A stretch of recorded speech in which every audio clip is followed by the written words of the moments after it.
सभी साथियों को नमस्कार। मैं मनीष राणा आपके बीच पहुंचा हूं आज इसी कोर्स और दोस्त के साथ। तो सर्वोदय क्लासेस की डिजिटल प्लेटफॉर्म पे आप सभी का हार्दिक अभिनंदन। तो साथियों, जैसा कि आपको पता है कि हमने पिछली क्लास में पढ़ा था राजस्थान के भूगोल के संदर्भ में कि हमने राजस्थान के सामान्य परिचय की अगर चर्चा की जाए तो उसमें हमने पढ़ा था कि राजस्थान का जो भूगोल है इसके जो नामकरण थे उस पर अपन चर्चा कर रहे थे। आज हम एकीकरण के संदर्भ में भी पढ़ेंगे, अर्थात हमने पहले पढ़ा था जिस तरह से अप्रत्यक्ष और प्रत्यक्ष, हमने अप्रत्यक्ष को पहले पढ़ा था। अप्रत्यक्ष के अंदर हमने पढ़ा कि एक गोसुंडी शिलालेख है, इसके अनुसार लगभग 532 ईस्वी में राजस्थान का नाम राजस्थानीय मिलता है। इसी के साथ में 682 ईस्वी में एक बसंतगढ़ शिलालेख मिलता है जो कि वर्तमान सिरोही में है। कहते हैं इस शिलालेख से हमें राजस्थानीय द्वितीय शब्द मिलता है। इसके बाद में हमने पढ़ना है प्रत्यक्ष। इसी के साथ में हमने चर्चा की थी कि 26 जनवरी 1950 को राजस्थान को प्रशासनिक दर्जा मिल गया। आज हम जो चर्चा करेंगे वो है एकीकरण के प्रति। एकीकरण में हमें राजस्थान नाम कहां किस तरह से मिलता है तो उसकी चर्चा करते हैं साथियों। तो साथ साथ में लिखते रहना, क्योंकि हमें क्लास में सारा कुछ याद करना है। अगर नोटबुक में लिखोगे तो आपके अच्छे से नोट्स भी हो जाएंगे। तो साथियों, जैसा कि आपको पता है कि मनीष राणा आपका साथी हमेशा से आपको आरएस की भांति प्रिपरेशन करवाता है, और आज भी मैं आपको आरएस के लेवल की बातें बताऊंगा। और इसी के साथ में नजदीक आ रहे सीटी के एग्जाम और पशु परिचय के एग्जाम में भी आपके लिए बेहद ही लाभदायक क्लास रहेगी। तो सभी साथी इस वीडियो को फटाफट शेयर कर दीजिए। आगे चर्चा करते हैं राजस्थान के भूगोल के प्रति। साथियों, एकीकरण के प्रति पढ़ते हैं तो करते हैं चर्चा एकीकरण की। देखिए, एकीकरण की अगर बात की जाए, कौन से करण की? एकीकरण की। कौन से करण की साथियों? एकीकरण की। और एकीकरण भी किसका बेटा जी? राजस्थान का। कौन से स्थान का? राजस्थान के एकीकरण की अगर बात की जाए तो मैंने आपको कहा था एकीकरण अपन कितने चरणों में पढ़ेंगे? 7 चरणों में। कितने चरणों में साथियों? 7 चरणों में। इसी के साथ में मैंने आपको बताया कि इसमें कितनी रियासतें हैं? 19 रियासत है और 3 ठिकाने हैं और 1 केंद्र शासित प्रदेश है। तो साथियों, आपको यह बात समझ में आ गई होगी कि 19 रियासतें, 3 ठिकाने और 1 केंद्र शासित प्रदेश, जिसका नाम मिलता है, क्या नाम मिलता है? तो सभी कमेंट में लिखिएगा अजमेर मेरवाड़ा। तो साथियों, अगर चर्चा करते हैं अपन तो पहले चरण की, कौन से चरण की? पहले चरण की, जिसका नाम मिलता है मत्स्य संघ। कैसा संघ? मत्स्य संघ। और मत्स्य संघ की स्थापना लगभग 18 मार्च को, कौन सी मार्च को? 18 मार्च 1948 को मत्स्य संघ का निर्माण होता है, जिसके अंदर हमारी जो रियासतें जो रहती है उसका नाम मिलता है अलवर, दूसरा मिलता है भरतपुर, तीसरा मिलता है करौली और अगली मिलती है आपके धौलपुर। तो साथियों, अलवर, भरतपुर, करौली, धौलपुर, अर्थात आप इसे ये भी कह सकते हैं ए, बी, सी और डी। मतलब कि ए से अलवर, बी से भरतपुर, सी से करौली और डी से धौलपुर। मत्स्य संघ के बाद में अगला चरण जो आता है, इस चरण का नाम मिलता है आपके पूर्वी राजस्थान। कौन सा स्थान? पूर्वी राजस्थान। पूर्वी राजस्थान का निर्माण होता है लगभग, कब होता है बेटा जी? तो 25 मार्च 1948 को पूर्वी राजस्थान का क्या होता है? निर्माण होता है। साथियों, जैसा कि आपको पता हो, पूर्वी मार्च, जिसका निर्माण 25 मार्च 1948 को होता है, 25 मार्च 1948 को पूर्वी राजस्थान का निर्माण होता है। अर्थात आपसे प्रश्न सीधा पूछ सकता है कि राजस्थान शब्द का प्रयोग एकीकरण के कौन से चरण में हुआ है? तो कौन से चरण में हुआ? आपके द्वितीय चरण में। कौन से चरण में साथियों? द्वितीय चरण में। तो इसके अंदर जो रियासतें आती है, कुशलगढ़, बांसवाड़ा, डूंगरपुर, इसी के साथ में शाहपुरा, बूंदी, कोटा, झालावाड़ा, इसी के साथ में प्रतापगढ़ और टोंक, किशनगढ़, ये आपके नाम आते हैं। तो यहां तक बात समझ में आ गई होगी आपको। तीसरा चरण जो मिलता है, उस चरण का सभी साथी नाम लिखें, और इस चरण का नाम मिलता है संयुक्त राजस्थान। संयुक्त राजस्थान। साथियों, जैसा कि आपको पता हो, संयुक्त राजस्थान का निर्माण कब होता है बेटा जी? तो यह मिलता है आपको 18 अप्रैल। कौन सी अप्रैल जवानों? 18 अप्रैल 1939 को इसके अंदर भी कुछ रियासतों का निर्माण होता है, जबकि अगली अगर बात की जाए तो अगला आपका नाम मिलता है, तो उसका नाम मिलता है आपके वृहत राजस्थान। कैसा स्थान? वृहत राजस्थान। और वृहत राजस्थान अर्थात की चतुर्थ चरण का निर्माण आपके कब होता है? कौन सी मार्च को? 30 मार्च को। कौन सी मार्च? 30 मार्च 1949 को। साथियों, यहां तक आपको बात समझ में आ गई? 18 अप्रैल 1948 को आपके संयुक्त राजस्थान का निर्माण होता है। वृहत राजस्थान का निर्माण आपके 30 मार्च 1939 को होता है, जिसके अंदर आपको नाम मिलता है जयपुर का, इसी के साथ में जोधपुर का, इसी के साथ में आपके जैसलमेर का, और इसी के साथ में आगे चर्चा करें तो उसका नाम मिलता है बीकानेर। कौन सा नेर साथियों? बीकानेर। जयपुर, जोधपुर, जैसलमेर और बीकानेर का इसमें क्या होता है? निर्माण होता है। ये आपके रहती है 4 महत्वपूर्ण और साथियों रियासतें। इसके अंदर आपको पता हो तो इसे बनाया जाता है क्या? प्रशासनिक दर्जा दिया जाता है। अर्थात कि आप ये कह सकते हैं यहां पर कौन सा कोर्ट बना? आपको हाई कोर्ट मिलता है। इसी के साथ में आपको जयपुर का नाम मिलता है साथियों, तो जयपुर को भी याद रखना है कि जयपुर से हमें क्या बना दी? निश्चित एक राजधानी बना दी। क्या बना दी? जयपुर को निश्चित एक राजधानी बना दी। इसी के साथ में वृहत राजस्थान जो है, कहते हैं 30 मार्च को कौन सा दिवस मनाया गया? राजस्थान दिवस मनाया गया। कौन सा दिवस साथियों? राजस्थान दिवस। इसी के साथ में आपको एक निश्चित प्रधानमंत्री भी मिलता है। कैसा मंत्री? प्रधानमंत्री।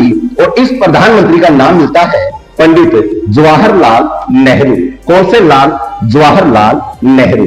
तो बात यहां तक समझ में आ गई साथियों। तो अगले चरण की बात करते हैं। अगला चरण भी ऐसा ही आपके, उसका नाम मिलता है संयुक्त वृहत राजस्थान। कैसा स्थान? राजस्थान। तो यह संयुक्त वृहत राजस्थान जो है, इसकी अगर बात की जाए साथियों तो उसको भी लिखना आप साथियों कि संयुक्त वृहत राजस्थान में कैसा वृहत? संयुक्त वृहत राजस्थान। ये 15 मई को, कौन सी मई को? 15 मई को 1949 को संयुक्त वृहत राजस्थान क्या होता है? इसका गठन होता है। इसके बाद में छठा चरण आता है जिसका नाम मिलता है राजस्थान। कैसा स्थान? राजस्थान संघ। इसे क्या कहते हैं? राजस्थान संघ। और इस राजस्थान संघ का निर्माण होता है, वो कौन सी जनवरी होगी? 26 जनवरी 1950 होगी। इसी के साथ में आगे चर्चा करें तो अगला चरण जो आता है, इस चरण का नाम मिलता है आपको नवीनतम राजस्थान। कौन सा स्थान? नवीनतम राजस्थान, जिसे अपन क्या कहेंगे? आधुनिक राजस्थान। कैसा स्थान कहेंगे? आधुनिक राजस्थान। इसका गठन होता है 1 नवंबर को। कौन से वर्ष को? 1 नवंबर को। 1 नवंबर 1956 को अपना वर्तमान राजस्थान दिखता है, जिसे आप क्या कह सकते हैं? आधुनिक या वर्तमान राजस्थान कह सकते हैं। और इस दिन कहते हैं क्या होता है? तो राजस्थान स्थापना दिवस मनाया जाता है। कौन सा दिवस मनाया जाता है जवानों? राजस्थान स्थापना दिवस मनाया जाता है। यहां तक बात समझ में आ गई? तो आगे चर्चा करते हैं कि राजस्थान संबंध हमें किस प्रकार से मिलते हैं। तो आगे अगर चर्चा करें तो कहते हैं कि एक समिति का भी गठन होता है, जिसे क्या होता है जवानों? जिलों का निर्माण होता है। तो चर्चा करते हैं साथियों किस तरह से अपने जिलों का निर्माण होता है। तो आप छात्री का साथियों इसको देखकर फटाफट देखिए, हमने 7 चरण पढ़े हैं। पहला मत्स्य संघ। मत्स्य संघ का निर्माण आपको अगर चर्चा करूं तो 18 मार्च को होता है। 18 मार्च 1948 को मत्स्य संघ का निर्माण होता है, जिसके अंदर ABCD, अलवर, भरतपुर, भोजपुर और करौली की बात करते हैं। इसके बाद में दूसरा चरण जो मिलता है, इसका नाम मिलता है पूर्वी राजस्थान। 25 मार्च 1948 को। मैंने आपको इसके लिए भी कहा था कि इसके अंदर सातपुरा, भीलवाड़ा, टोंक, कोटा, बूंदी, झालावाड़ा, बांसवाड़ा, डूंगरपुर, ये क्षेत्र सम्मिलित होते हैं। संयुक्त राजस्थान का निर्माण 18 अप्रैल 1948 को और वृहत राजस्थान का निर्माण 30 मार्च 1939 को होता है। राजस्थान के जो इसके अंदर रियासतें जो गठित होगी, इनका नाम मिलता है जयपुर, जोधपुर, जैसलमेर और बीकानेर। आप इसे ये भी कह सकते हैं कि JJJB, अर्थात जैसे जैसलमेर, जैसे जोधपुर, जैसे जयपुर और वैसे बीकानेर। अच्छा, वैसे बकरी भी होता है, ये मत सोचना साथियों, ये मैं आपको शॉर्ट तरीका बता रहा हूं। जैसे जैसलमेर की जगह आप जैसे जूनागढ़ ढूंढ कर लिख दो, ये गलत हो जाएगा। और जैसे जैसलमेर से जैसे जेतसर भी होता है, ये भी मत लिख देना साथियों। और वैसे बीकानेर भी होता है और वैसे बाड़मेर भी होता है। तो कहीं जे बी का मतलब आप उल्टा मत समझना। और आपको बता दूं ABCD का मतलब भी आप उल्टा मत समझना। कहीं अलवर की जगह ऐसे अजमेर कर दो, वैसे भरतपुर की जगह वैसे क्या कर दो, आप 12 कर दो, सी से करौली, और सी से आप क्या कर सकते हो, यहां पर किशनगढ़ भी कर सकते हो, और वैसे धौलपुर, और वैसे क्या कर सकते हो आप, आपको एक नाम और मिलता है। और डी से आप क्या लिख सकते हो यहां पर, कुछ भी लिख देना रे साथियों। ये तो हमने ट्रिक बनाई है, इसकी घरेलू ट्रिक है, ठीक है ना, ध्यान रखना साथियों। तो आगे चर्चा करते हैं साथियों आपके वृहत राजस्थान, जिसे संयुक्त वृहत राजस्थान कहते हैं। 15 मई 1939 को इसका निर्माण होता है और राजस्थान संघ का 26 जनवरी 1950 का निर्माण होता है। नवीनतम राजस्थान, जिसे आधुनिक राजस्थान का दर्जा दिया गया 1 नवंबर 1956 को, जिस दिन राजस्थान की स्थापना दिवस मनाया जाता है। तो आगे चर्चा करते हैं साथियों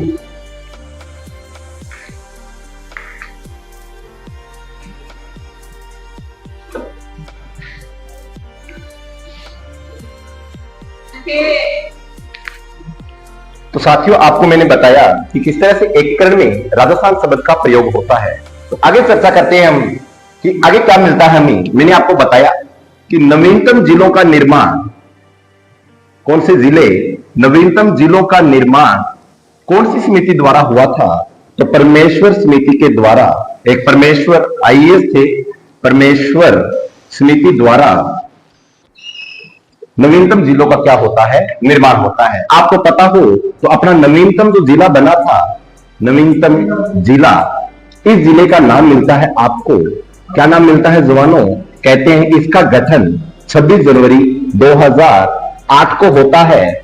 और इस जिले का नाम मिलता है आपको कौन सा गढ़, तो प्रतापगढ़। कौन सा गढ़ मिलता है जवानों, प्रतापगढ़। और प्रतापगढ़ का निर्माण अर्थात इस नवीनतम जिले का निर्माण किसने करवाया, तो उस समय आपके कौन से मंत्री, मुख्यमंत्री कौन थे जवानों, तो वसुंधरा राज सिंधिया।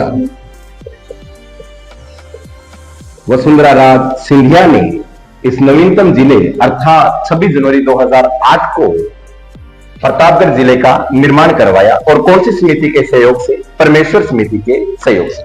इसी के साथ में आगे चर्चा करते हैं। आपको पता हो श्रीमान माननीय अशोक जी गहलोत ने मार्च 2023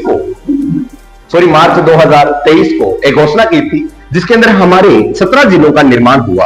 कितने जिलों का, 17 जिलों का क्या होता है, निर्माण होता है। इसी के साथ में आपको पता हो तो 3 संभाग का भी क्या करवाते हैं, वो निर्माण करवाते हैं। अच्छा, 17 जिले वो कौन कौन से थे वो भी पढ़ेंगे, और 3 संभाग कौन कौन सी है तो आप लिखिएगा साथियों। आपके एक नाम तो मिलता है सीकर, एक तो सीकर, दूसरा नाम मिलता है आपको बांसवाड़ा, और तीसरा नाम मिलता है आपको पाली। अच्छा, ये जो 17 जिले 3 संभाग का निर्माण हुआ है, यह किस समिति के सहयोग से हुआ है, तो इस समय जो समिति का प्रयोग किया गया उस समिति का सहयोग रहा है राम लुभाया समिति।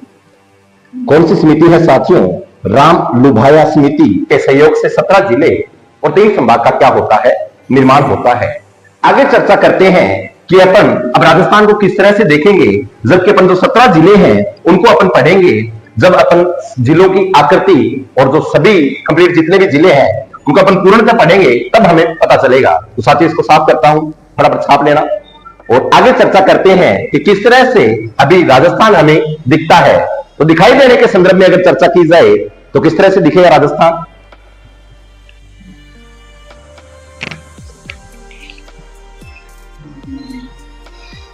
देखिए, आपको लोकेशन के अकॉर्डिंग अर्थात खूब बार ये पूछ लेता है कि राजस्थान की लोकेशन या स्थिति है, तो आप स्थिति के अनुसार बता सकते हैं कि किस तरह से राजस्थान है। साथियों, ग्लोब की अगर बात की जाए तो आपको पता हो, एक तो होती है अक्षांश रेखा। कैसी रेखा, अक्षांश रेखा। एक होती है देशांतर रेखा। कैसी रेखा जवानों, देशांतर रेखा। तो अगर अक्षांश रेखा को देखा जाए अर्थात ऐसी रेखा जो क्या हो, लेटी हो, जिसका कार्य क्या हो, दूरी बताना, वो कौन सी रेखा कहलाती है, अक्षांश रेखा। देशांतर को अगर देखा जाए तो जिसका काम हो समय ज्ञात करना, और इसी के साथ में जिसका काम क्या हो आपको खड़ी रेखा। कैसी रेखा हो बेटा? खड़ी रेखा। तो अपन इधर अक्षांश देखेंगे। अक्षांश को अगर बांटा जाए तो एक रेखा आती है जिसका नाम मिलता है भूमध्य रेखा, जिसे 0 डिग्री अक्षांश रेखा भी कहते हैं, जिसे विषुवत रेखा भी कहते हैं। इससे अगर अपन 23.5 डिग्री चलते हैं तो इसका नाम मिलता है 23.5 डिग्री कर्क रेखा या 23.5 डिग्री अक्षांश रेखा। अगर नीचे देखा जाए तो 23.5 डिग्री फिर से नीचे चलेंगे तो इसे कहते हैं 23.5 डिग्री दक्षिणी ध्रुव रेखा या 23.5 डिग्री मकर रेखा। आपका जो राजस्थान है जवानों, वो यहां पर स्थित है, अर्थात आपका कर्क रेखा से छूता हुआ राजस्थान दिखाई देता है। इस राजस्थान में जो दो जिले मिलते हैं उनका नाम मिलता है डूंगरपुर और बांसवाड़ा। देखिए, जब अपन दो भागों में बांटते हैं ग्लोब को तो वो कहलाता है गोला आधा, तो उसे कहते हैं गोलार्ध। अब ये जो दिशा है ये रहती है आपके उत्तर, और ये कौन सी रहती है? दक्षिण। अभी आपको जो राजस्थान दिख रहा है वो है भूमध्य रेखा यहां पर, इससे ऊपर वाला हिस्सा उत्तरी और नीचे वाला दक्षिणी, तो इसीलिए इसे कहते हैं उत्तरी गोलार्ध, या ये दो ध्रुवों में बांटा गया जिसे कहते हैं उत्तरी ध्रुव, और इसे कहते हैं दक्षिणी ध्रुव या इसे कहते हैं दक्षिणी गोलार्ध। यहां पर आपके 90 डिग्री सेल्स घूमता है, इधर भी 90 डिग्री सेल्स घूमता है। इसी के साथ में आगे चर्चा की जाए तो राजस्थान आपको दिखने में बेहद ही प्रशंसनीय दिखता है, जबकि अगर बात की जाए देशांतर की, मैंने आपको कहा कैसी रेखा हो? खड़ी रेखा। तो खड़ी रेखा को देखा जाए तो इसे भी अपन दो भागों में बांटेंगे। इधर वाला हिस्सा आता है, ये आता है पूर्वी देशांतर, और अगर इधर वाला देखा जाए तो ये आता है आपके पश्चिमी देशांतर। हमने देखा राजस्थान यहां पर है, अर्थात ये आपको कौन से देशांतर में मिलेगा? पूर्वी देशांतर में। तो चर्चा करते हैं आगे ग्लोब में किस तरह से आपको राजस्थान दिखता है। तो ये अपने देशांतर थे। आगे चर्चा करते हैं ग्लोब में, तो यही आपको मैं बनाकर दिखाता हूं। मैं ये आपको ग्लोब दिख रहा है, और ग्लोब में ये रेखा जो है वो भूमध्य रेखा। अगर बात की जाए अक्षांश की तो आप कहोगे उत्तरी गोलार्ध या उत्तरी ध्रुव में आपका क्या स्थित है? राजस्थान स्थित है। अगर देशांतर में पूछा जाए तो कौन से देशांतर में होगा? तो पूर्वी देशांतर में होगा। और अगर चर्चा करते हैं अपन तो कहते हैं कि अगर विश्व के भूगोल में देखा जाए तो उत्तर, और ये दिशा कौन सी रहेगी? दक्षिण। ये रहेगी पूर्व, और ये रहेगी आपके पश्चिम। तो राजस्थान जो वो कौन से गोलार्ध में स्थित है या कौन सी दिशा में? तो आपको लिखना पड़ेगा उत्तर और पूर्व। यहां तक पल्ले पड़ गया। इसके बाद में आगे चर्चा करते हैं कि राजस्थान हमें कहां कहां किस तरह से दिखता है। तो एक में और आता है जिसे कहते हैं संसार का मैप। बंद कर दिए, चलिए।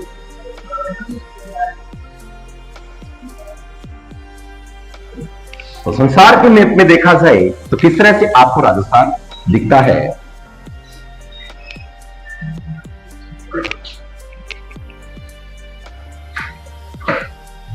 संसार का मैप बहुत ही इजी दिखता है आपको, आपने देखा होगा। ये आपका संसार है, और बीच से ये रेखा जो आती है वो आपके कौन सी रेखा कहलाती है? तो एक रेखा का नाम मिलता है जिसे अपन दो भागों में बांटते हैं। ये 0 डिग्री देशांतर रेखा कहलाती है। इसे हमने कहा था पूर्व में स्थित है, और राजस्थान आपको कहां मिलता है? इधर मिलता है, क्योंकि ये आपकी भूमध्य रेखा, ये आपकी कर्क रेखा।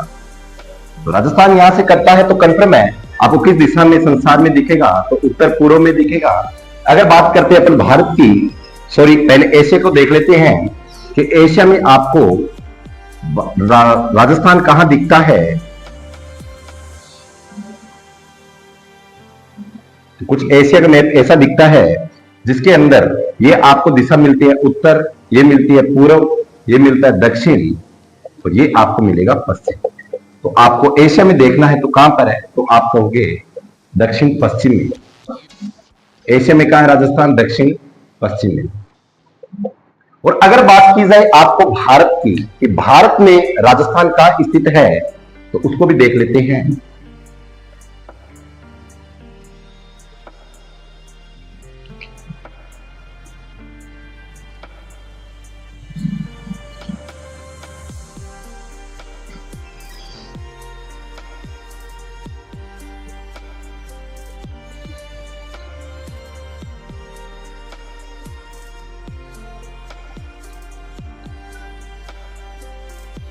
देखिए भारत में आपका राजस्थान जो दिखता है, ये दिशा आ गई आपके उत्तर, ये आ गई पूर्व, और ये आ गई दक्षिण, और ये आ गया आपका पश्चिम। तो राजस्थान आपको यहां दिखाई देता, तो कंफर्म है भारत में आपको कहां दिखाई देगा, उत्तर पश्चिम में।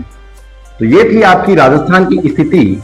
कल हम चर्चा करेंगे अगली क्लास में, वो क्या पढ़ेंगे कि अक्षांश के अंदर आपके राजस्थान कितने डिग्री निकालता है, देशांतर भी कितना निकालता है, और आगे की जो हमारी क्लास रहेगी बेहद ही महत्वपूर्ण रहेगी, जिसके अंदर आपको बताऊंगा मैं कि किस तरह से आरएस मेंस में क्वेश्चन पूछे जाते हैं, कि आप अक्षांश के प्रति क्या पढ़ेंगे। और अगर बात करूं मैं आरएस के साथ में एसआई का भी एग्जाम पास आने वाला है, तो ध्यान रखना साथियों, एसआई में भी किस तरह से अक्षांश और देशांतर से क्वेश्चन पूछे जाएंगे। अपन सरल भाषा में प्रश्न भी बनाएंगे और इसी के साथ में अपन उत्तर ढूंढने का भी प्रयास करेंगे। और उम्मीद है जो आपको पढ़ा रहा हूं वो हो क्वेश्चन छपेगा। और आपको बता दूं मैं कि जो मैं पढ़ा रहा हूं यही आएगा, इससे बाहर कुछ भी नहीं लिखना आपको। और साथ में जो पढ़ा रहा हूं उसको ध्यान से पढ़ते रहना, क्योंकि जो एग्जाम में आ रहा है वो अपन पढ़ रहे हैं, परंतु इसी के साथ में अपने एग्जामिनर के भेजे में जाना है, अर्थात एग्जामिनर खुद कंफ्यूज हो कि क्वेश्चन बनाऊं कहां से, क्योंकि भले सर जो पढ़ा रहे हो तो एग्जाम में आ रहा है, परंतु अगर नया क्वेश्चन बनाना तो कहां से बनाऊं। तो साथियों ये भी बता दूं आपको मैं कि एग्जामिनर के हमें निकालने धुएं, क्योंकि एग्जामिनर का जितना दिमाग चलता है उससे बेहद करीब हमारा दिमाग चलता है।